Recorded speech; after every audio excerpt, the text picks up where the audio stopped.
Okay, see, there's a little bit more to it than that. All right. So on December 20th, 2022, I was so intoxicated on illicit fentanyl, I laid there while a space heater fell on my leg, burned it so bad. This ends up being the end result. All right. So I got transferred to UNC to the ICU burn unit in Chapel Hill, North Carolina. And they started doing cleanup surgeries. I actually went through a total of six surgeries between December 20th, 2022 and February 8th, 2023. Okay. During this time, I freely accepted any and every narcotic they wanted to throw my way. You know, I was still in the mindset of I'm in pain. I have legitimate reason to be accepting this medication. Okay. Um, I came out of the hospital on February 8th, 2023 as a below the knee amputee. As you see, boom, I'm no longer a below the knee amputee. um, when I left the hospital on February 8th, I have had massive amounts of Dilaudid given to me a lot. Okay. I was on a ketamine drip while I was in there. I mean, anything and everything. Um, when I left the hospital, I knew that recovery was my path I needed to go. I needed to change my life. So I left the hospital on February 8th. On February 9th, I went to the methadone clinic. Okay. For the next 2 months, I went to the methadone clinic. I went to the methadone clinic from day one with the intentions of not going long term. Okay. I went for approximately 2 months to the methadone clinic, detoxing, titrating down from day one. Okay. Um, so yes, my recovery date is December 20th, 2022. That's not the last time that I had a substance into my body. Here's the point of that. That's the last time I did this. Okay. I did receive prescription narcotics, obviously, from then until February 8th. And then I received MAT from February 8th until around the 1st of May or so. And then, you know, absolutely nothing again until October the 10th, when I did get the shot of Dilaudid when I came out of anesthesia. As I said, my blood pressure was 240 over 180. They really they didn't give me no choice. But that's all neither here nor there. Here's the point of the matter. Um, I knew that I knew myself, and that if I cracked that window just enough, there would be no holding the floodwaters back from pouring in. Okay. So I did not want to sit there and have to, because I knew that I could do the same thing again, that I could have accepted anything they wanted to throw at me, you know, just did it, got out, done a titration detox program and got back off of it and started that whole process. But I did not want to do that again. So I told myself, I gave myself a personal challenge. I said, you know what? See if you can do this with absolutely no narcotics whatsoever.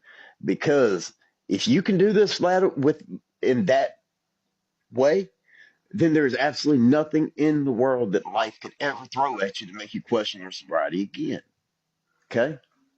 So I did not take the narcotics because I was scared that I wouldn't be able to get my life back under control. No, I did it honestly as a personal challenge. I'm that kind of guy. When I see a challenge that I really want to accomplish, I make it a personal challenge to myself and I see what I can do. And if you go back and look at my videos, everything is documented very thoroughly through the video processes.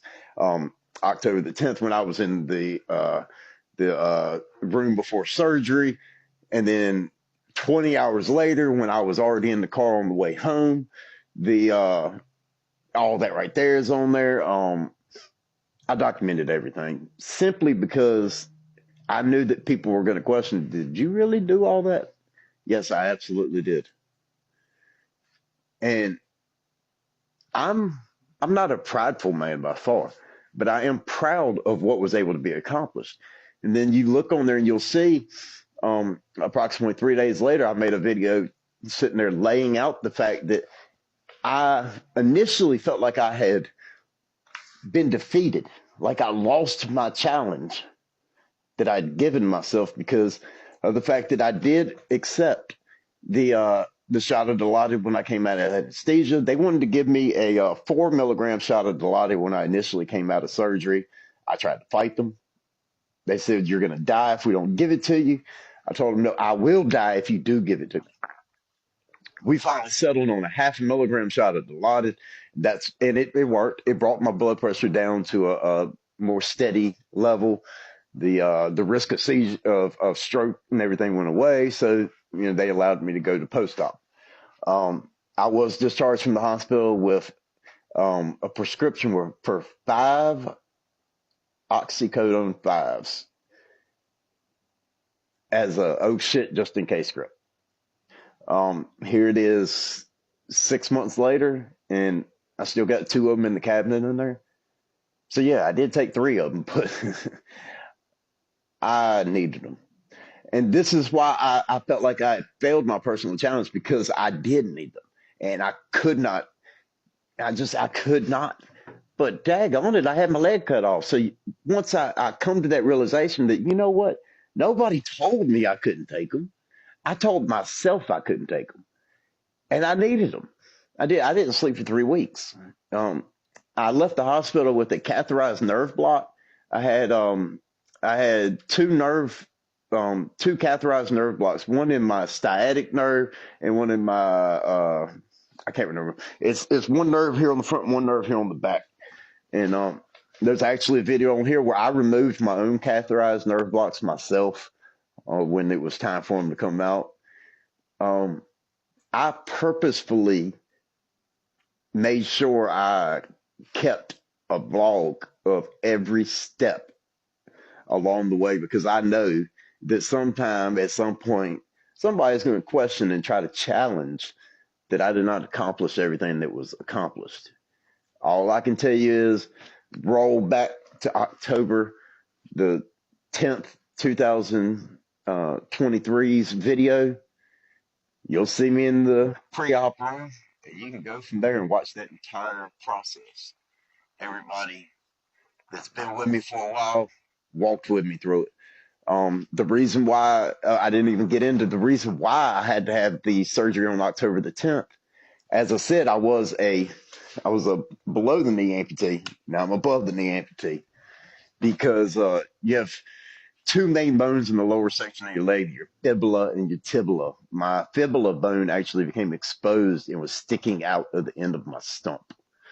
That's not why they had to cut it off necessarily, but what was because I went through like 4 rounds of bone infections. That entire part right there was just ate up with infection. Um, so they just didn't have no choice. But basically, what it all comes down to is that I wanted to document everything. Number one, to prove to myself that I was strong enough to do it. But number two, I wanted to show all of you that you're a whole lot stronger than you'll ever give yourself credit for. So sometimes what you have to do, or what we need to do, is just buckle down and just fight through something. I'll never suggest anybody to go through what I did with the minute amount of narcotics that I did receive, but I'm just letting you know, if you decide to do it, you're a lot stronger than you'll ever realize. I love all of you, and God does too.